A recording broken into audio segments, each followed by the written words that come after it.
Hello everyone, welcome to my YouTube channel.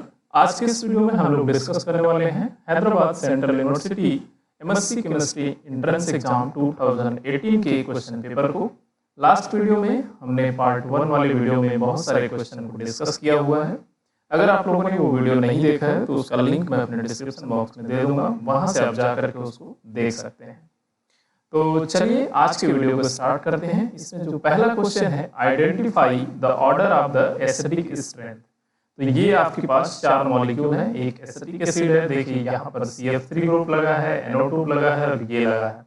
That means आपको पता होगा कि कोई भी मॉलिक्यूल अगर आपके पास मान लीजिए अगर HA मॉलिक्यूल है तो ये इसकी जो एसिडिक स्ट्रेंथ है ये डिपेंड करता है कि ये कितना जल्दी H+ प्रोड्यूस कर रहा है और इससे जो कंजुगेट बेस बन रहा है वो कितना ज़्यादा स्टेबल होता है। ये जितना ज़्यादा स्टेबल होता है वो बताता है कि मॉलिक्यूल उतना ही ज़्यादा एसिडिक है, राइट। अब देखिए यहाँ पर जो एसिडिक ग्रुप है, सबसे पहले मैं इसको लेता हूँ एसिटिक एसिड को। तो देखिए CH3 C double bond OH। अब देखिए यहाँ पर H+ कितना इजीली रिमूव होगा उतना ही ज़्यादा उसका एसिडिक स्ट्रेंथ होगा।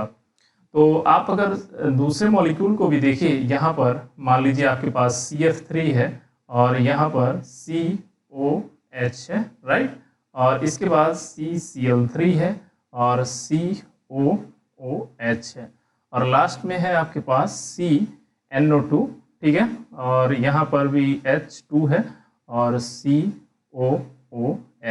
राइट। अब देखिए आप देख रहे होंगे यहाँ पर कि ये जो पोर्शन है आपका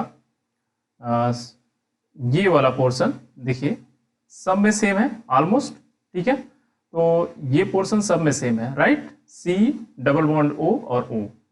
अब देखना है कि ये जो ग्रुप है यहाँ पर इसकी वजह से यहाँ पर एसिडिक स्ट्रेंथ या तो इंक्रीज करता है या डिक्रीज करता है। देखिए जितने भी इलेक्ट्रॉन डोनेटिंग ग्रुप हैं, ठीक है, प्लस R इफेक्ट शो करते हैं, जैसे आपका हो गया OR, या फिर मान लीजिए कोई एल्काइल ग्रुप है तो वो इंडक्टिव इफेक्ट शो करता है। तो ये प्लस R और प्लस I इफेक्ट शो करते हैं, जिसकी वजह से इलेक्ट्रॉन डेंसिटी को ये पुल करेंगे अपने से दूर, ठीक है, मीन्स अवे फ्रॉम इटसेल्फ।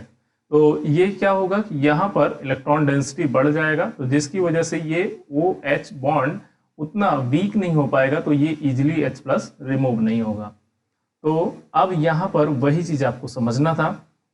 देखिए यहाँ पर सिंपल क्या है कि आपका ये CH3 CF3 Cl3 और NO2, तो हम जानते हैं कि जो इलेक्ट्रॉन विड्रॉइंग का पावर है वो सबसे ज्यादा किसका है, NO2 ग्रुप का है इन चारों में, ठीक है। उसके बाद आप देखो तो किसका होगा, फ्लोरीन का होगा, क्योंकि मोर इलेक्ट्रोनेगेटिव एटम ज्यादा इलेक्ट्रॉन को विड्रॉ करेगा, ठीक है। उसके बाद आपका Cl का होगा। तो ये आपका इलेक्ट्रॉन विड्रॉइंग का ऑर्डर हो गया, मतलब NO2 का सबसे ज्यादा होगा, फिर फ्लोरीन, फिर फ्लोरीन। देखिए अब यहाँ पर इंटरेस्टिंग चीज ये है कि आपको देखिए NO2 सिर्फ एक मॉलिक्यूल है, जबकि आपका ClF यहाँ पर F के केस में देखिए या Cl के केस में देखिए, दोनों के केस में 3 मॉलिक्यूल है, मतलब 3 एटम है, ठीक है। तो यहाँ पर भी F3 है, यहाँ L3 है, जबकि यहाँ पर सिर्फ NO2 मॉलिक्यूल है। तो अगर देखा जाए तो एसिडिक स्ट्रेंथ सबसे ज्यादा किसका होगा, यहाँ पर देखिए 3 फ्लोराइड एटम लगे हुए हैं, तो ये बहुत ही ज्यादा इलेक्ट्रॉन को विड्रॉ करेंगे, तो सबसे ज्यादा एसिडिक स्ट्रेंथ इसका होगा, मतलब F का होगा। तो आप यहाँ से ऑप्शन में देखिए सबसे ज्यादा F कहाँ पे है, पहले में है, दूसरे में है, दैट मीन्स कि आपका थर्ड और फोर्थ ऑप्शन नहीं, फोर्थ भी है तो थर्ड ऑप्शन कैंसिल हुआ, तो 1 2 4 में से हो सकता है। देखिए अब कंपटीशन किसके बीच में है कि क्लोरीन और NO2। तो जैसे मैंने बोला आपको कि देखिए यहाँ पर Cl3 मॉलिक्यूल है, अगर एक होता तो ऑब्वियसली NO2 इन सब में सबसे ज्यादा होता, लेकिन यहाँ पर 3 मॉलिक्यूल 3 एटम है, तो दैट्स वाई यहाँ पे क्या होगा, Cl3 का ज्यादा होगा। तो इसके बाद आपका F3 के बाद Cl3 का एसिडिक स्ट्रेंथ सबसे ज्यादा होगा, राइट। तो यहाँ पर देखिए आप इसके बाद यहाँ पर सिर्फ आपको एक ही ऑप्शन मिलता है, दैट मीन्स ए वाला ऑप्शन। तो इसका एसिडिक स्ट्रेंथ सबसे ज्यादा F3 का, देन Cl3 का, और ये देखिए फोर्थ ऑप्शन में ये रिवर्स ऑर्डर दिया हुआ है ना, यहाँ पर इंक्रीजिंग ऑर्डर सबसे ज्यादा इसको दिखा दिया है, तो ये तो ऐसे ही गलत हो गया। ये ऑर्डर देखिए यहाँ पर CF3 है, तो यहाँ पर Cl3 को सबसे ज़्यादा दिखाया, तो ये गलत हो गया। इसके बाद सेकंड ऑप्शन में आपने देखा कि NO2 को दिखाया है, तो ये ऑप्शन यहाँ पे गलत हो गया। तो आपका पहला ऑप्शन तो करेक्ट हो गया। इसके बाद क्या होगा कि देखिए यहाँ पर H3 जो CH3 ग्रुप है, ये प्लस आई इफेक्ट शो करेगा, दैट मीन्स कि इलेक्ट्रॉन डोनेट करेगा, OH का रिमूवल फास्ट नहीं होगा, तो इसका सबसे कम एसिडिक स्ट्रेंथ होगा, जबकि इसका ज़्यादा होगा। तो ये आपका सेकेंड नंबर पे आएगा और ये लास्ट आएगा। ठीक है, तो आपका पहला जो ऑप्शन है ये इसका करेक्ट ऑप्शन है। आई होप कि ये क्वेश्चन आपको क्लियर हुआ होगा। अगला क्वेश्चन देखिए, among the following the molecule having the longest bond length. तो यहाँ पर देखिए बॉन्ड लेंथ आपको पूछ रहा है कि सबसे लॉन्ग किसका होगा। तो मैंने आपको एक ट्रिक बताया था ट्रायंगल से कि कैसे आप बॉन्ड लेंथ और बॉन्ड मीन्स बॉन्ड ऑर्डर को कैलकुलेट कर सकते हो। तो देखो आप जब आपका मतलब नंबर ऑफ एटम्स इलेक्ट्रॉन आपको काउंट करना होता है, कोई भी अगर डायटोमिक मॉलिक्यूल अगर दिया है आपको, तो ठीक है, तो सबसे पहले आप इलेक्ट्रॉन काउंट कर लो। तो अगर आपके पास 10 दैट मीन्स अगर आपके पास 14 इलेक्ट्रॉन आ रहे हैं, सपोज नाइट्रोजन का केस अगर आ रहा है, तो नाइट्रोजन दैट मीन्स कि 14 है, 14 के केस में आपका जो बॉन्ड ऑर्डर आएगा वो 3 आएगा, राइट, यहाँ पे आएगा वो। इसके बाद आप 15 पे लो, ठीक है, तो 15 पे जो बॉन्ड ऑर्डर आएगा वो 2.5 आएगा, राइट। इसके बाद आप 16 पे लो तो बॉन्ड ऑर्डर आएगा 2। इसके बाद आप 16 के बाद 17 पे लो तो बॉन्ड ऑर्डर आएगा 1.5, जबकि आप 18 पे लोगे तो ये आएगा 1। सिमिलरली यहाँ पर जैसे आप 14 हुआ ना, तो अब अगर यहाँ पर आप 13 ले लो, तो 13 अगर लोगे तो ऑर्डर आएगा 2.5। उसके बाद अगर आप 12 लोगे तो ये 2 आएगा, 11 लोगे आप अगर तो ये 1.5 आएगा, 10 लोगे तो आपका ये बॉन्ड ऑर्डर 1 आएगा। तो आप देखो यहाँ पर जितने भी मॉलिक्यूल हैं, जैसे NO है, तो 8 + 7 टोटल कितना हो गया 15। 15 का बॉन्ड ऑर्डर कितना आएगा 2.5। आप जल्दी से इसको नोट कर दीजिए। NO 8 + 7 कितना हो गया 15। 15 प्लस एक इलेक्ट्रॉन रिमूव हुआ है 14। 14 का बॉन्ड ऑर्डर 3 आएगा। उसके बाद NO2 प्लस, तो देखिए यहाँ पर 8 + 7 15, 15 में से 2 इलेक्ट्रॉन चला गया 13, तो 13 के लिए क्या है बॉन्ड ऑर्डर आपका कितना आया 2.5, नोट कर दीजिए। इसके बाद आप यहाँ NO माइनस, तो 8 + 7 15 + 1 कितना हो गया 16, तो 16 के लिए क्या आएगा बॉन्ड ऑर्डर 2 आएगा। अब देखिए क्या पूछ रहा है आपसे क्वेश्चन में, लॉन्गेस्ट बॉन्ड लेंथ, तो जिसका बॉन्ड ऑर्डर ज्यादा होगा, ठीक है, उसका बॉन्ड लेंथ सबसे कम होगा। तो बॉन्ड लेंथ सबसे कम इसका हो गया, और बॉन्ड ऑर्डर सबसे ज्यादा, बॉन्ड लेंथ किसका ज्यादा होगा, लॉन्गेस्ट बॉन्ड लेंथ, वो होगा D, राइट। तो बहुत ही इजी ट्रिक है, बहुत ही सिंपल है, जस्ट आप एक बार इसको जो है प्रैक्टिस करिए, आपको ये बहुत ही इजीली आप इसको सॉल्व कर लोगे, ठीक है। तो आपका जो करेक्ट आंसर है ये D है। अगला मॉलिक्यूल देखिए कि one molecule present in the turmeric. Turmeric मतलब जो आप घरों में यूज करते हो ना हल्दी खाने के लिए, तो ये आपका टर्मरिक प्रोडक्ट में सबसे ज्यादा जो प्रेजेंट होता है वो कर्कुमिन एक कंपाउंड होता है जो कि लॉन्ग एल्किल चैन कंटेन करता है, ठीक है। ये आप देख लेना एक बार नेट पे, आप इसको कर्कुमिन जो है मॉलिक्यूल होता है, लॉन्ग चेन मॉलिक्यूल होता है जिसमें आपके OH होते हैं और डबल बॉन्ड होते हैं, ठीक है। तो ये मॉलिक्यूल मेनली क्या काम करता है, इसका जो फंक्शन होता है रिसर्च में एक्चुअली, कि आपको अगर मान लीजिए जैसे भूलने की किसी को बीमारी है, मेंटल डिसऑर्डर में ये दिया जाता है। तो पार्किंसन डिजीज जो होता है मेनली, जो हाई एज जब ज़्यादा हो जाता है 50 या 50+ के बाद, तो लोग जैसे धीरे धीरे चीज़ें भूलने लगते हैं, तो उनकी याददाश्त कमज़ोर हो जाती है। तो वहाँ पर जो है ये मेंटल डिसऑर्डर होता है उनको, पार्किंसन डिजीज, तो वहाँ पर कर्कुमिन जो है बहुत ही इफेक्टिवली यूज होता है। तो मेरे ख्याल से इस वजह से इन्होंने ये क्वेश्चन पूछा हुआ है आपको।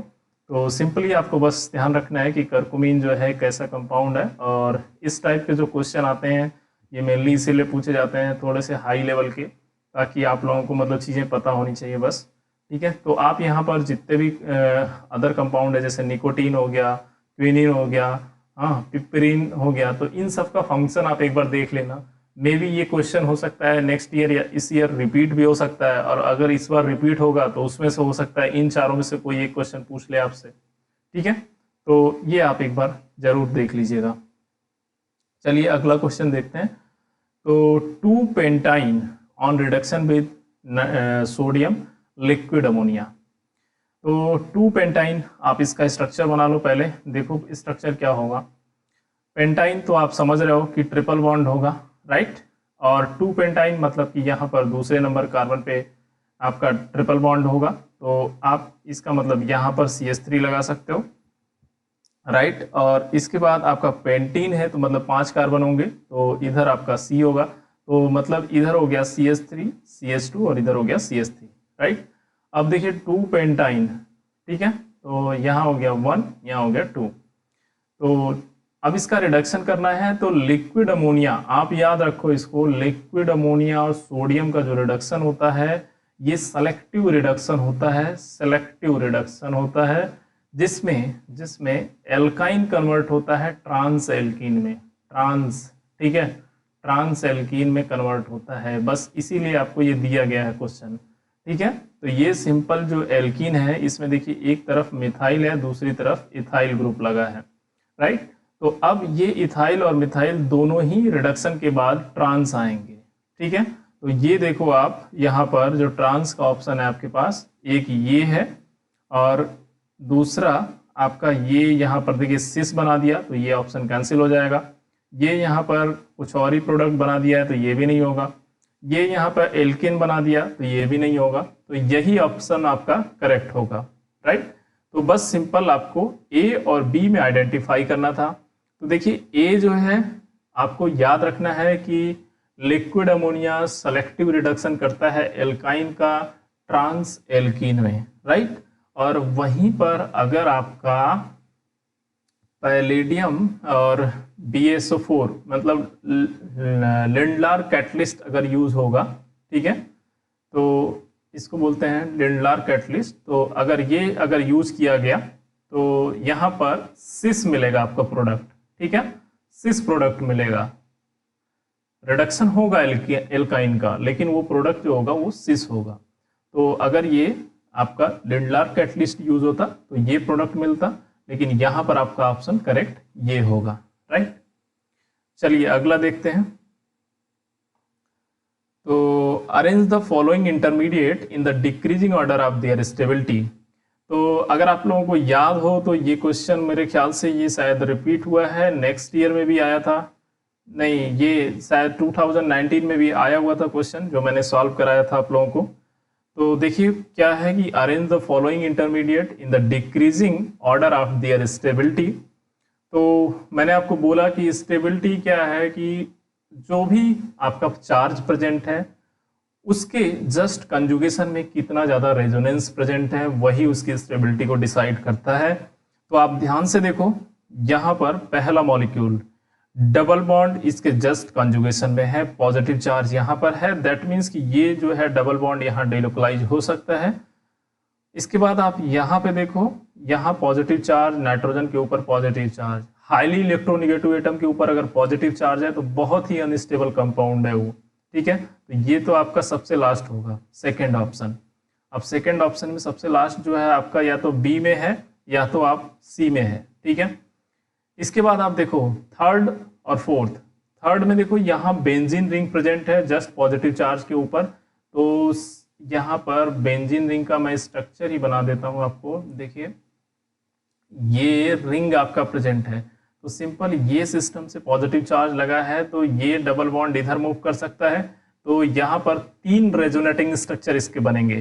तो सबसे ज्यादा स्टेबल तो ये मॉलिक्यूल होगा, दैट मीन्स कि आपका थर्ड सबसे ज्यादा स्टेबल होगा। तो देखिए यहाँ पर सी ऑप्शन है, थर्ड यहाँ स्टेबल है, डी ऑप्शन में थर्ड है। लेकिन आपको मैंने बताया कि सेकंड जो है सबसे कम स्टेबल होगा। तो इसके अकॉर्डिंग आपका जो प्रोडक्ट होगा ये सी ही होगा। लेकिन अभी आगे देखिए, अब इसके बाद देखिए यहाँ पर जो कार्बन है, तो कार्बन जो है अगर इस कार्बन का डायरेक्टली देखिए पॉजिटिव चार्ज से जुड़ा है, इलेक्ट्रोनेगेटिविटी चेक करेंगे, यहां पर भी रेजोनेंस अवेलेबल है क्योंकि ये भी डबल बॉन्ड है, कंजुगेशन में है पॉजिटिव चार्ज के साथ, यहां पर भी है। लेकिन ये जो कार्बन है ये sp2 हाइब्रिडाइज है, जबकि यहां पर जो कार्बन है ये sp हाइब्रिडाइज है। sp हाइब्रिडाइज है, दैट मीन्स कि परसेंटेज ऑफ s कैरेक्टर अगर आप देखोगे तो यहाँ 50% है, जबकि यहाँ पर अगर आप देखोगे तो 33% के है आसपास। ठीक है, तो ऑब्वियसली यहाँ पर परसेंटेज s कैरेक्टर घट गया, दैट मीन्स कि ये पॉजिटिव चार्ज को अपनी तरफ कम खींचेगा कंपेयर टू इसके। तो ये ज्यादा पॉजिटिव चार्ज को अपनी तरफ खींचेगा, तो इसकी स्टेबिलिटी कम होगी और इसकी स्टेबिलिटी ज्यादा होगी, क्योंकि ये यहाँ पर इसको कंजुगेशन में ज्यादा इन्वॉल्व करेगा। समझ में आया आपको? तो थर्ड ऑप्शन सबसे ज्यादा स्टेबल, देन उसके बाद फर्स्ट हुआ, देन उसके बाद आपका फोर्थ होगा और सेकंड सबसे लास्ट होगा, तो आपका सी ऑप्शन जो है वो करेक्ट होगा। क्लियर है क्वेश्चन? चलिए अगला देखते हैं। देखिए ये जो क्वेश्चन है कि excess acidity caused by the acid rain to the soil can be neutralised by. अब यहाँ पर देखिए जो एक्सेस एसिडिटी होती है ना, जो एसिड रेन के द्वारा होती है सॉइल में, वो उसको न्यूट्रलाइज करने के लिए हम लोग यहाँ पर ऐड करते हैं लाइम। लाइम क्या होता है? ये होता है कैल्शियम ऑक्साइड। ठीक है, और अगर इसका एक्वस सोल्यूशन, इसको अगर पानी में डालोगे आप, चूना सिंपल आप जानते हो ना घरों में, तो ये चूना ही है। ठीक है, तो इसमें अगर वाटर आप डालोगे तो वाटर जाके ये क्या बनाएगा? कैल्शियम हाइड्रोक्साइड बनाता है, राइट। तो और यहाँ पर देखो ये कैल्शियम हाइड्रोक्साइड तो बनाता है, तो इसके साथ आप अगर मिट्टी में इसको ऐड कर दोगे, जब मिट्टी में एसिडिटी ज्यादा है तो उसकी न्यूट्रलिटी को ये मेंटेन कर देता है, न्यूट्रलाइज कर देता है उसको।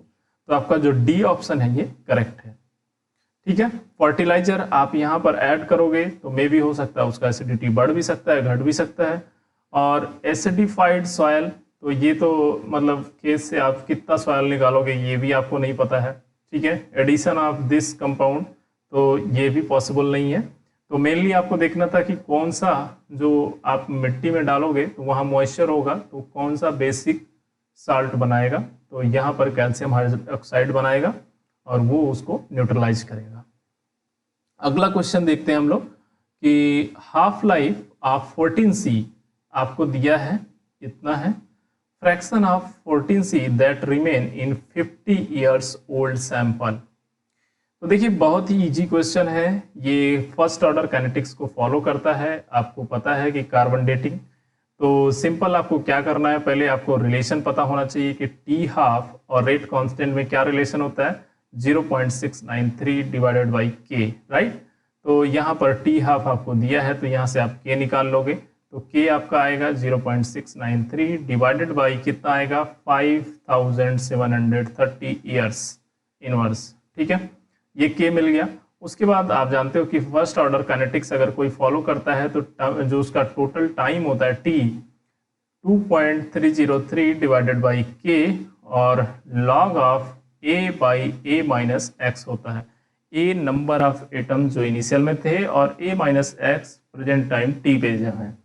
तो हमको निकालना क्या है, प्रेजेंट टाइम टी मतलब ए माइनस एक्स डिवाइडेड बाई ए, मतलब number of atom at A time T present में कितने हैं और इनिशियल कितने थे, हमको ये निकालना है। ठीक है, तो जो मिलेगा उसका रिवर्स करेंगे। टी आपको दिया है 50,000 ईयर्स, के वैल्यू आपको पता हो गया, सिंपली आपको इसको सॉल्व करना है और इसको आप सॉल्व करके इसको जब कैलकुलेट करेंगे तो आपको a माइनस एक्स निकालना है, बस ये आप ध्यान रखना। तो आप a upon a minus x निकाल लोगे, यहाँ से उसको रिवर्स कर देना तो सिंपल आपको आंसर मिल जाएगा।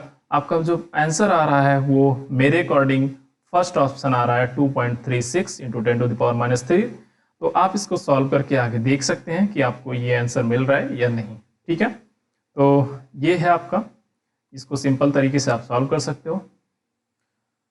अगला क्वेश्चन देखते हैं। तो molecule possesses non zero dipole moment.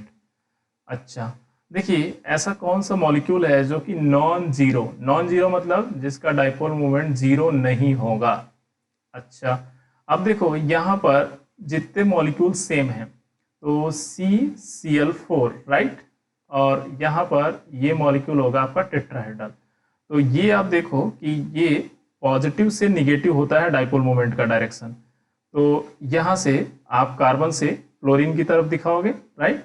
तो जितने भी अगर आपके पास जो मॉलिक्यूल है अगर उसमें एक ही टाइप का लिगेंड प्रेजेंट है, ठीक है, और जैसे वो CCl4 बन रहा है तो उसका जो देखिए यहाँ पर क्या होगा कि ये 3 मॉलिक्यूल जो है ना ये 120 डिग्री पे अलाइंड होते हैं, तो इनका जो रिजल्टेंट आएगा डाइपोल मोमेंट वो नीचे की तरफ आएगा, ठीक है। और एक आपका क्लोरीन ऊपर की तरफ लगा है तो यहाँ से एक ऊपर की तरफ जाएगा, तो ओवरऑल जो डाइपोल मोमेंट है वो कैंसिल हो जाएगा, ठीक है। तो ये जो है आपका 0 होगा डाइपोल मोमेंट। अब आते हैं HCF4 में, ठीक है।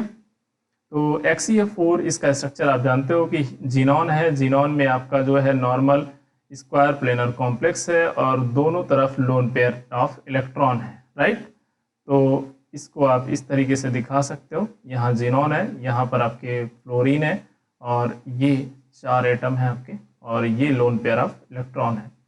अब देखिए यहाँ पर पॉजिटिव टू निगेटिव होगा, ये इधर जाएगा, ये इधर जाएगा, ठीक है, और ऐसे ही सेम इधर जाएगा तो ये इधर जाएगा, तो ये क्या हो गया, ये हो गया 0, ठीक है। इसके बाद PCl5 को चेक कर लो आप। PCl5 फास्फोरस का क्या होता है स्ट्रक्चर, TBP, ठीक है, तो ट्राइगोनल बाई पिरामिडल होता है। और आप अगर देखो Cl यहाँ पर, तो ये पॉजिटिव टू निगेटिव, ये पॉजिटिव टू निगेटिव और ये पॉजिटिव टू निगेटिव, तो इन दोनों का जो रिजल्टेंट आएगा वो इधर मिलेगा और इससे ये कैंसिल हो जाएगा और जो एक्सियल वाला है वो एक दूसरे से कैंसिल हो जाएंगे, तो ये भी 0 होगा, ठीक है। तो अब सिर्फ आपका ऑप्शन बचा SF4, इसका स्ट्रक्चर होता है C100, तो S एक यहाँ फ्लोरीन होता है, एक फ्लोरीन यहाँ होता है, एक यहाँ होता है, एक यहाँ होता है और ये इक्वेटोरियल पे लोन पेयर होता है। तो आप देखो तो यहाँ पर आप एक्सियल वाला तो कैंसिल हो जाएगा पॉजिटिव टू पॉजिटिव, लेकिन जो इक्वेटोरियल में है तो ये पॉजिटिव टू पॉजिटिव है, ये पॉजिटिव है, तो इसका रिजल्टेंट हमको मिलेगा, तो ये 0 नहीं होगा, राइट। तो C ऑप्शन आपका करेक्ट है। क्लियर है, समझ में आया। अच्छा, अगला क्वेश्चन देखते हैं कि हाइब्रिडाइजेशन ऑफ सल्फर एज पर VSEPR theory in SF4 molecule. तो अभी मैंने इसका स्ट्रक्चर आपको बताया कि यहाँ पर जो SF4 मॉलिक्यूल है इसका स्ट्रक्चर क्या होता है कि यहाँ पर सल्फर के पास एक लोन पेयर ऑफ इलेक्ट्रॉन है और 4 आपके पास बॉन्ड पेयर है, राइट। तो हाइब्रिडाइजेशन आप बता सकते हो, ठीक है, total bond pair plus lone pair, तो आपके कितने हो गए, 5 हो गए। तो हाइब्रिडाइजेशन क्या होगा, sp3d, ठीक है, 3 + 1 4 और एक ये T5, तो आपका करेक्ट ऑप्शन क्या होगा, C, ठीक है। सिंपल क्वेश्चन था ये। अच्छा, अब अगला क्वेश्चन देखिए कि ये है आपका पूछा गया है, देखिए यहाँ पर ओजोनोलिसिस करना है आपका, O3 दिया है और SME3 दिया है, ठीक है। तो जब भी आपको ये कंपाउंड दिया रहेगा तो आपको देखिए SME2 दिया है, तो यहाँ सिंपल आपको जो ओजोनोलिसिस करना है इसका सिंपल ओजोनोलिसिस अगर आप करोगे, देखिए ओजोन जो मॉलिक्यूल होता है यहाँ पर ये होता है डबल बॉन्ड और ये आपका O- है, तो मैं ये अगर यहाँ पर डिलोकलाइज करूँगा तो ये यहाँ निगेटिव चार्ज आएगा। तो इस तरीके से है कि यहाँ पर ये जो डबल बॉन्ड है ये अटैक कर लेता है यहाँ पर, ठीक है। तो ये सपोज अगर ये निगेटिव चार्ज है तो यहाँ पर ऑक्सीजन पे एक ये जब इधर मूव करेगा तो जैसे यहाँ पर अगर डबल बॉन्ड बना है तो ये आपका अगर इधर इलेक्ट्रॉन इधर मूव कराएगा तो यहाँ पॉजिटिव चार्ज आएगा, एट दैट टाइम यहाँ पे ये अटैक कर देगा और दूसरी साइड से ये निगेटिव चार्ज है तो ये यहाँ पर अटैक होगा। तो सिंपल इसका जो है स्ट्रक्चर मैं वो बता के आपको बताना चाह रहा हूँ एक्चुअली, ऑक्सीजन ऑक्सीजन और ये आपका डबल बॉन्ड होता है, तो ये इस तरह से आपका मॉलिक्यूल जो है बनता है, राइट। अब इसके बाद यहाँ पर मैंने इतने पोर्शन को ही दिखाया है।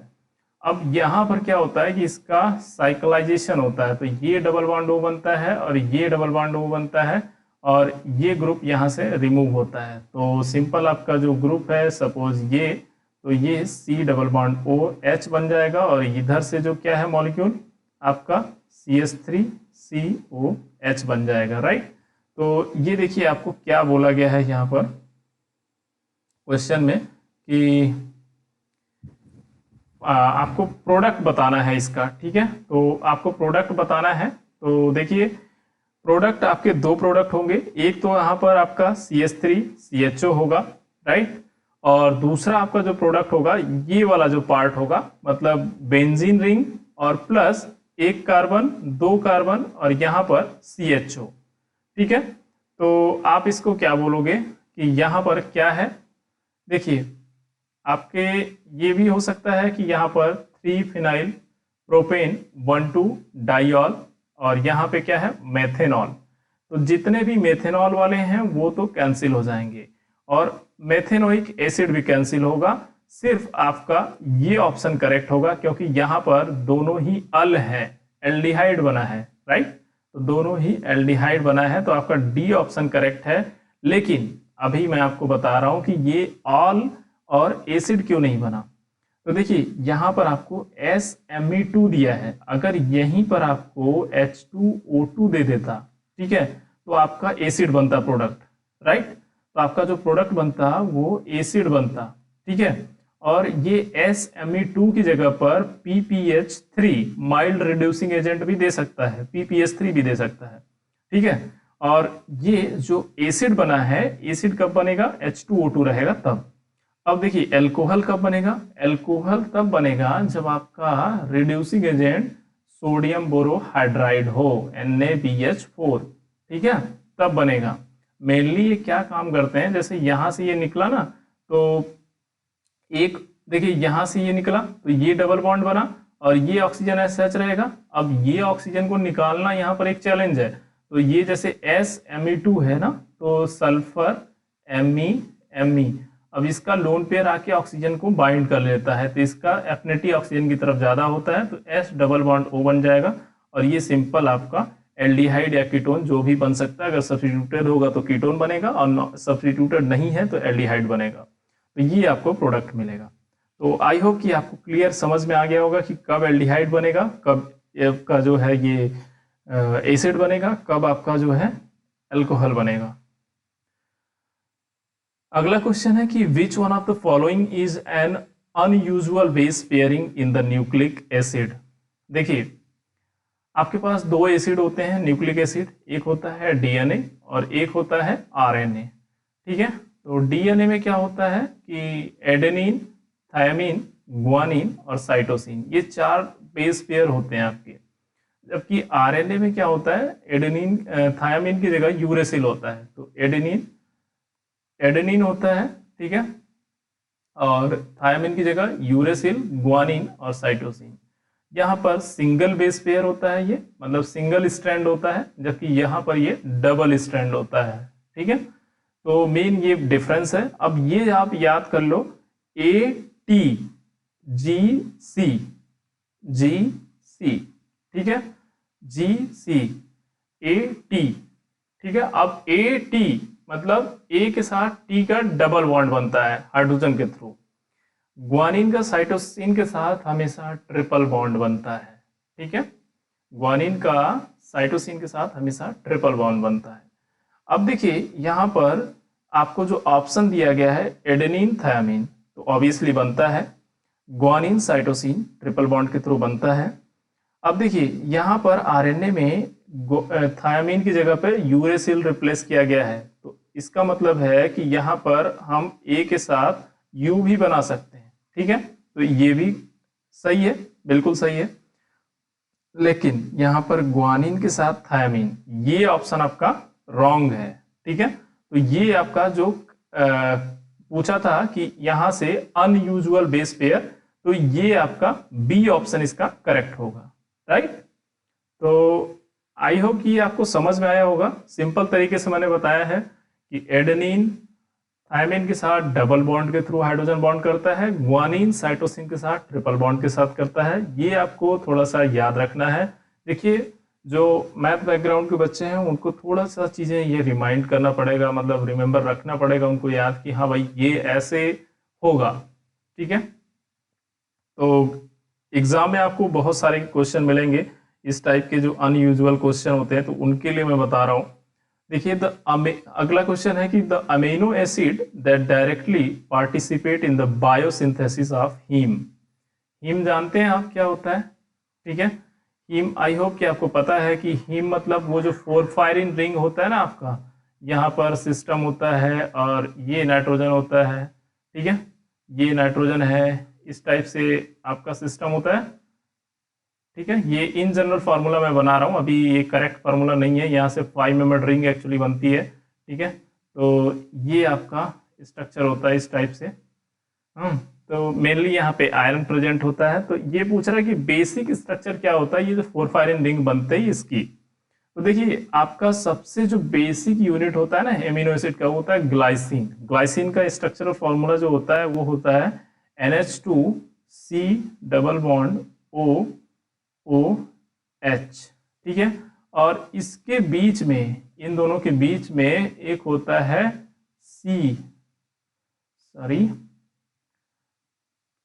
Right now.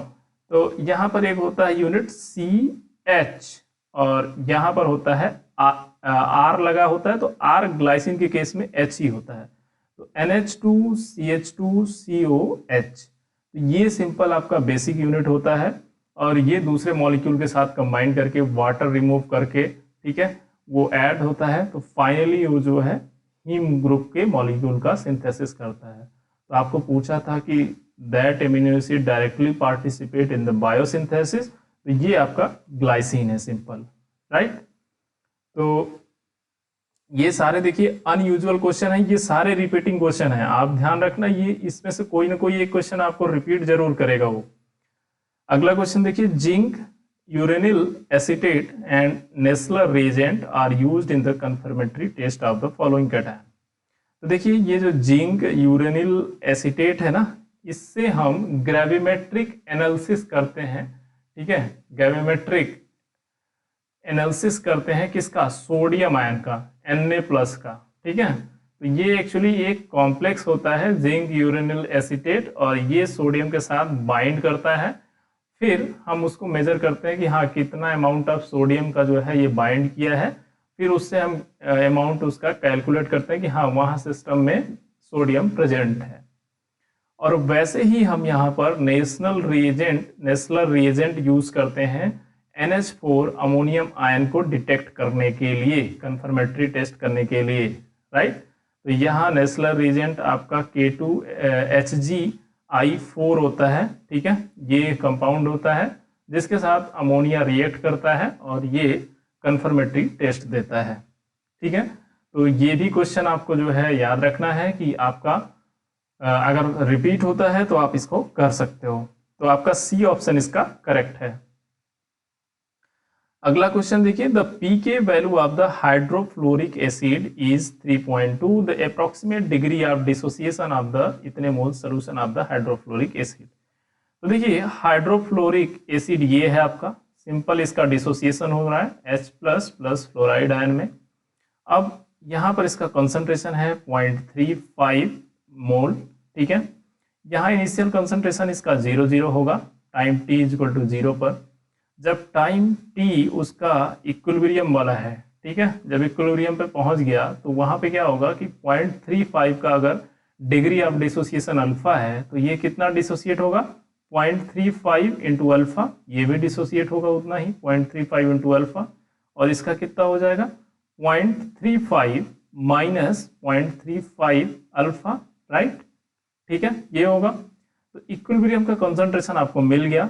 अब आपको अल्फा ही निकालना है, तो सिंपल आप निकाल दो Ka जो इक्विलिब्रियम कांस्टेंट होता है वो क्या हो जाएगा, concentration of H+ into concentration of F-। तो मैं डायरेक्टली इसको रख रहा हूँ active concentration of H+, active concentration of F- divided by ये। तो सिंपल आप करोगे तो 0.35 का स्क्वायर हो जाएगा और यहाँ पर ये अल्फा स्क्वायर होगा, डिवाइडेड बाई आप देखो 0.35 अगर बाहर ले लो आप तो 1 माइनस अल्फा मिलेगा, राइट। ये आप अगर कॉमन ले लोगे तो ये 0.35 एक दूसरे से कैंसिल होगा, Ka = 0.35 alpha square upon 1 minus alpha. इसका दोनों तरफ आप लॉग ले लीजिए, ठीक है, लॉग लेकर के यहाँ साइन माइनस कर दीजिए, इसको भी माइनस कर दीजिए, फिर इसको सॉल्व कर लीजिए। फाइनली जब आप सॉल्व करके निकालोगे तो आपको जो अल्फा की वैल्यू मिलेगी वो 0.013 के आसपास मिलेगा, दैट मीन्स 12 के आसपास। तो ये 1.3% में आएगा, राइट, आपको आंसर। तो ये अप्रोक्सीमेटली आपका पहला आंसर के अप्रोक्स मिलेगा। तो इसको आप इजीली सॉल्व करके देख लीजिए, ये आपको पहला आंसर मिलेगा। ठीक है, क्लियर है ये? चलिए अगला क्वेश्चन देखते हैं। Energy diagram of the correctly correspond to the enzyme catalysed reaction. तो एंजाइम कैटालाइज्ड रिएक्शन के लिए आपको जो है ये बताना है कि क्या होगा। तो देखिए, एंजाइम कैटालाइज्ड रिएक्शन होता है, आपको पता है कि क्या होता है वहाँ पे। जैसे रिएक्टेंट है, प्रोडक्ट में कन्वर्ट होता है, उसका एक ट्रांजिशन स्टेट होता है। जैसे आप इन जनरल अगर आप देखो, ये रिएक्टेंट है, ये ट्रांजिशन स्टेट है, ये इसका प्रोडक्ट है। एक्सोथर्मिक रिएक्शन है, इसलिए रिएक्टेंट की एनर्जी ज़्यादा है, ट्रांजिशन स्टेट यहाँ पे है, प्रोडक्ट बिलो द प्लेन है, बिलो द है इसके एनर्जी बैरियर से, रिएक्टेंट के। अब जब यहाँ पर एंजाइम ऐड होता है तो क्या रिएक्टेंट की एनर्जी ज़्यादा होती है? नहीं, रिएक्टेंट आपका सेम वही पोजीशन पे होता है, बट जो एंजाइम होता है उसका मैकेनिज्म डिफरेंट होता है, वो रिएक्शन को डिफरेंट पाथ देता है, डिफरेंट पाथ प्रोवाइड करता है, एक्टिवेशन एनर्जी को डिक्रीज करके। That's why reaction become faster. ठीक है, तो यहाँ पर आप देखो सी ऑप्शन में है कि रिएक्टेंट आपका यहीं पे है। एक बार जब आपका गया है तो ये यहां से गया है विदाउट, जब आपका एंजाइम यूज नहीं हुआ तब। ठीक है, विदाउट एंजाइम आपका ये है। लेकिन तो ये आप देखो प्रोडक्ट आपको सेम पोजीशन पे मिलेगा। जब आप एंजाइम यूज करोगे तो वहां पर क्या होगा कि ये डिफरेंट मिल गया। यहाँ पर एंजाइम प्रेजेंट है तो ये एक्टिवेशन एनर्जी को घटाया। एक्टिवेशन एनर्जी तो पता ही है आपको कि क्या होता है, रिएक्टेंट से जो ट्रांजिशन स्टेट बन रहा है ना, उसके मींस उसकी एनर्जी के बराबर होता है। तो और जब आप टोटल एनर्जी लोगे यहां से यहां तक तो वो होता है थ्रेशोल्ड एनर्जी। ठीक है, तो आप दोनों में कंफ्यूज मत होना। तो ये आपका सिंपल एक्टिवेशन एनर्जी को डिक्रीज किया और ये प्रोडक्ट में कन्वर्ट हुआ। तो आपका सी ऑप्शन इसका करेक्ट है। मैं आपको बेसिक बता रहा हूं, बेसिक चीजों का आप ध्यान रखोगे तो आप कोई भी क्वेश्चन कर ले जाओगे। ठीक है, तो ये सी ऑप्शन आपका करेक्ट होगा इसका। ये आप सब लोगों ने पढ़ा हुआ था, इंटरमीडिएट में भी ये क्वेश्चन पढ़ा हुआ था। अब देखिए, intermediate involved in the Reimer Tiemann reaction. तो ये रिएक्शन नेम रिएक्शन है, आपको बहुत ही सिंपल है, इंटरमीडिएट की रिएक्शन है ये। इसमें होता क्या है कि यहाँ पर फिनॉल होता है, इसके साथ क्या यूज होता है, क्लोरोफॉर्म CH-Cl3, और इसके साथ कोई बेस यूज होता है, स्ट्रॉन्ग बेस KOH या NOH। और सिंपल ये करता क्या है कि OH- आता है, यहाँ पर H+ को पहले अब्स्ट्रैक्ट करता है, तो H+ लेगा। तो यहाँ जैसे कार्बन है, तो मैं यहाँ दिखा रहा हूँ आपको, ये Cl, Cl और Cl है। जैसे ही OH- आएगा यहाँ से H+ को लेगा, यहाँ पे क्या होगा, निगेटिव चार्ज जनरेट होगा। एट द सेम टाइम ये Cl- यहाँ से रिमूव होता है, तो कार्बन जो है ये कन्वर्ट होता है Cl और इसके पास एक लोन पेयर ऑफ इलेक्ट्रॉन, तो ये होता है डाइक्लोरोकार्बीन। तो यहाँ जो इंटरमीडिएट फॉर्म होता है वो बनता है आपका कार्बीन। क्लियर है? तो ये आपका प्रोडक्ट बनेगा। अगला क्वेश्चन देखिए, absolute stereochemistry of the following compound. अब देखिए ये क्वेश्चन बहुत ही अच्छा है और आप लोगों को समझ में आया होगा। लास्ट वीडियो में भी मैंने बताया था कि कैसे करना होता है। देखिए मैं एक ही पहले स्टीरियोकेमिस्ट्री आपको बताता हूं। देखिए बहुत ही आराम से समझिए इसको। पहले कार्बन है, कैसे आप नंबरिंग डिसाइड करोगे, नंबरिंग चैलेंजिंग होता है। तो यहाँ पर कार्बन है, कार्बन से डायरेक्टली यहाँ अटैच है कार्बन, जबकि यहाँ से ऑक्सीजन, यहाँ से कार्बन। तो इसका मतलब हो गया ऑक्सीजन का मॉलिक्यूलर वेट ज्यादा, तो इसकी नंबरिंग पहली हो गई। अब देखते हैं दूसरा। देखिए यहाँ पर कार्बन है, इसके साथ डबल बॉन्ड O लगा है और इसके साथ एक OH है। ये दिखा रहा हूं मैं समझाने के लिए आपको। जबकि यहाँ पर एक कार्बन है, तो आप देखो इस कार्बन से डायरेक्टली एक कार्बन जुड़ा है, यहाँ पर भी कार्बन जुड़ा है, यहाँ तक तो सेम चला। इसके बाद यहाँ एक ऑक्सीजन लगा है, तो यहाँ पर भी एक ऑक्सीजन है, उसके साथ H है। अब इसके बाद यहाँ से एक कार्बन जुड़ा है, जबकि यहाँ से ऑक्सीजन जुड़ा है। ठीक है, तो इसकी प्रायोरिटी हो गई सेकेंड। अब बात करते हैं हम थर्ड प्रायोरिटी, ये हो जाएगा। और फोर्थ पे क्या है, बिलो द प्लेन हाइड्रोजन है, राइट, तो ये है फोर्थ पे। तो अब आप चलोगे, मूवमेंट कहां से होगा, 1 2 3, राइट, तो ये क्या हो गया, एस, तो ये आपको मिलेगा एस। और क्यों एस मिलेगा, देखिए क्योंकि हाईएस्ट प्रायोरिटी का ग्रुप वो सॉलिड लाइन पे है, ठीक है। तो ये अगर 1 सॉलिड पे होगा और लोएस्ट प्रायोरिटी का ग्रुप अगर आपका बिलो द प्लेन है, तो वो जो कॉन्फ़िगरेशन आ रहा है आपको वही मिलेगा, ठीक है, तो यहाँ एस होगा। अब दूसरा ऐसे ही आप देखो, यहां पर इसकी प्रायोरिटी हो गई 1, राइट। अब देखो यहां पर कार्बन है, यहां पर कार्बन अटैच है, इस कार्बन के बाद फिर कार्बन है, यहां पर भी कार्बन है, जबकि यहां पर ऑक्सीजन लगा है, तो इसका हो जाएगा सेकंड प्रायोरिटी, ठीक है, और इसका हो गया थर्ड।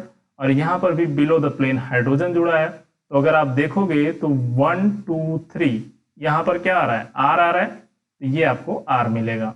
अब देखिए अगर ये बिलो द प्लेन हाइड्रोजन नहीं होता, तो सपोज अगर आपका कॉन्फ़िगरेशन अगर आर आ रहा है, तो आप अगर ये सॉलिड लाइन पे होता तो उसको जस्ट रिवर्स कर दीजिए आप, तो जो कॉन्फ़िगरेशन आएगा वही होगा। बात समझ में आ गई। चलिए देखिए, पहला ऑप्शन है एस, दूसरा है आर, तो पहला ऑप्शन है एस, दूसरा है आर, और ए ऑप्शन आपका करेक्ट होगा। क्लियर है, बिल्कुल। चलिए अब अगला क्वेश्चन देखते हैं। According to the Huckel rule, which one of the following is not an aromatic compound? तो इन सब में देखिए आपको एरोमेटिक कंपाउंड नहीं है। तो पहले तो मैं आपको बता दूं क्राइटेरिया क्या होता है एरोमेटिक कंपाउंड का। देखिए मॉलिक्यूल को क्या होना चाहिए, प्लेनर होना चाहिए। प्लेनर होने के लिए मॉलिक्यूल को क्या करना चाहिए कि जो कार्बन है वो sp2 हाइब्रिडाइज्ड कार्बन को कंटेन करना चाहिए। जो मतलब मॉलिक्यूल है वो ईच कार्बन एटम या जो भी वहां पे एटम प्रेजेंट है वो सारे sp2 हाइब्रिडाइज होने चाहिए। दूसरा सिस्टम आपका डिलोकलाइज होना चाहिए, ठीक है, मतलब जो इलेक्ट्रॉन है वो डिलोकलाइज होना चाहिए, राइट। और 4n+2 पाई इलेक्ट्रॉन सिस्टम को फॉलो करना चाहिए, ठीक है, ये मोस्ट इंपॉर्टेंट थर्ड पॉइंट। अब चलिए देखिए यहाँ पर ये नाइट्रोजन है, ये 2+2 दो यहाँ पर हो गए, मतलब 4 पाई इलेक्ट्रॉन, और सारे कार्बन जो है आपके प्लेनर है। एक लोन पेयर इसका जो है यहाँ सिस्टम में इन्वॉल्व होगा। बस यही चीज आपको समझना है कि जब सिस्टम में अगर आपका लोन पेयर फ्री है, ध्यान रखिए अगर लोन पेयर फ्री है और वो रिंग को दे सकता है इलेक्ट्रॉन, तो रिंग उससे ले करके खुद को एरोमेटिक कर लेगा, ठीक है, उसकी औकात नहीं है कि वो उसको नहीं देगा इलेक्ट्रॉन, ठीक है। तो सिस्टम में अगर आपका यहाँ सल्फर प्रेजेंट है तो इससे 2 इलेक्ट्रॉन ले लेगा सिस्टम में, ये 6 पाई इलेक्ट्रॉन होगा, तो ये आपका सिस्टम एरोमेटिक हो जाएगा। इसके बाद देखिए यहाँ पर डबल बॉन्ड, यहाँ डबल बॉन्ड, नाइट्रोजन की वैलेंसी होती है 5, ठीक है, लेकिन यहाँ पर 3 ही बॉन्ड बनाता है और 1 इलेक्ट्रॉन ऑलरेडी यहाँ पर जो है देखिए यहाँ पे 4 बॉन्ड बना लिया और 1 इलेक्ट्रॉन निकला है, तो इसके मतलब इसके पास इलेक्ट्रॉन नहीं है, ठीक है। इलेक्ट्रॉन जब नहीं है तो इसका मतलब हो गया ये 4 पाई इलेक्ट्रॉन सिस्टम, तो ये एरोमेटिक नहीं है आपका। इसके बाद यहाँ देखो आप, तो 6 पाई इलेक्ट्रॉन दिख रहे हैं आपको और नाइट्रोजन का एक एक लोन पेयर सबका क्लियर दिख रहा है, तो इसका मतलब ये क्या हो गया, एरोमेटिक हो गया। यहाँ पे देखो आप 2 2 4 2 6 पाई इलेक्ट्रॉन है आपके, बट नाइट्रोजन पे देखो 4 बॉन्ड दिखाई दे रहा है और यहाँ पॉजिटिव चार्ज, तो उससे कोई मतलब भी नहीं है। सिस्टम में अगर 6 पाई इलेक्ट्रॉन सिस्टम है तो वो एरोमेटिक होगा, तो ये भी एरोमेटिक होगा। तो आपका बी ऑप्शन जो है वो एरोमेटिक नहीं है, राइट, समझ में आया। चलिए अब देखिए लास्ट वीडियो में मैंने एक क्वेश्चन कराया था यहाँ पर केसी के लिए, ठीक है, केपी यहाँ पे फाइंड आउट करना था, लेकिन आपको जो केपी का यूनिट था वो एटीएम स्क्वायर में निकालना है, जबकि हमने जो आंसर आपको मतलब हमने लास्ट वीडियो में निकाला था वो शायद जूल में आंसर निकाला था, तो उसको आपको यूनिट कन्वर्ट करना होगा।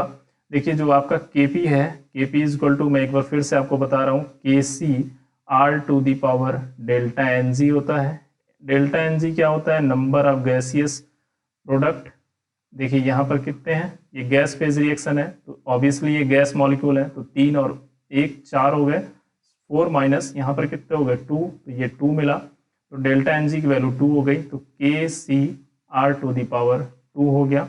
अब के सी की वैल्यू आपको दी हुई है, कितना है 3.8 इंटू 10 टू दी पावर -3, और यहाँ पर आप देखो m, ठीक है, तो यहाँ पर m स्क्वायर लिख दो इसको, आर टी, आर की वैल्यू 8.314 जूल केल्विन इनवर्स मोल -1, ठीक है। टेम्परेचर क्या है, केल्विन में है तो 1000 केल्विन, तो केल्विन का इसका स्क्वायर होगा, राइट।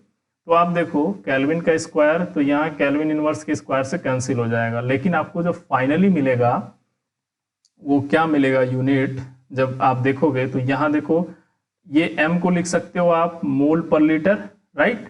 मोल पर लीटर है, कंसंट्रेशन है, तो सिंपल आप करोगे तो मोल का स्क्वायर होगा और लीटर -2 होगा, तो मोल का 2 पावर, यहाँ मोल इनवर्स के 2 पावर से कैंसिल हो जाएगा जब स्क्वायर कर दोगे आप, तो फाइनली आपको जो बचेगा वो मिलेगा आपको लीटर -2 और जूल स्क्वायर, ये आपको मिलेगा। और बाकी जो आपको सॉल्व करेंगे, ठीक है, वैल्यू आपको वो मिलेगी, ठीक। तो वैल्यू आपको नहीं बता रहा हूं मैं कितना है, वैल्यू आप एक बार फिर से सॉल्व करो, आपको आंसर मिलेगा, वो मैं बता रहा हूं। तो ये आपको मिलेगा जूल लीटर -2 में, जबकि आंसर आपको पूछा है ATM की पावर 2 में। तो देखिए यहाँ पर एक सिंपल कन्वर्जन है यूनिट का कि 1 लीटर ATM जो होता है ये होता है 101.32 जूल के इक्वल होता है। तो ये आपको यूनिट कन्वर्ट करना होगा, मतलब अगर आप ATM में कन्वर्ट करोगे तो 1 ATM जो आपका हुआ ये कितने के इक्वल हुआ, 101.32 जूल लीटर इनवर्स। तो आप अगर इसका स्क्वायर करोगे तो इसका 2 टाइम हो जाएगा। तो सिंपल आप इसको यहाँ पर रख दो, लीटर की पावर -2 जूल की पावर -2, इसकी जगह पर आप ATM में इसको सिंपल डिवाइड कर दो, ठीक है। डिवाइड कर दोगे सिस्टम को 101.32 इंटू स्क्वायर करके, ठीक है, जो भी वैल्यू आपको मिलेगा उससे स्क्वायर करके डिवाइड कर दो, आंसर आपका जो है अराउंड 26 के आसपास आएगा, ठीक है। तो आपका बी ऑप्शन करेक्ट होगा, ये लास्ट वीडियो में भी मैंने बताया था। तो एक दो बच्चों ने मुझे कमेंट करके बोला कि सर इसका आंसर मेरा सी आ रहा है, तो लास्ट वीडियो में मैंने यूनिट कन्वर्जन आपको नहीं बताया था, तो आप इसको यूनिट में कन्वर्ट करके सॉल्व कर लीजिए। So thank you so much guys for watching the video. अगर आप लोगों को वीडियो पसंद आ रहा है तो प्लीज़ यार अपने दोस्तों के साथ इसको शेयर जरूर करना, ठीक है। चलते हैं, मिलते हैं नेक्स्ट वीडियो में। Have a nice day, bye bye.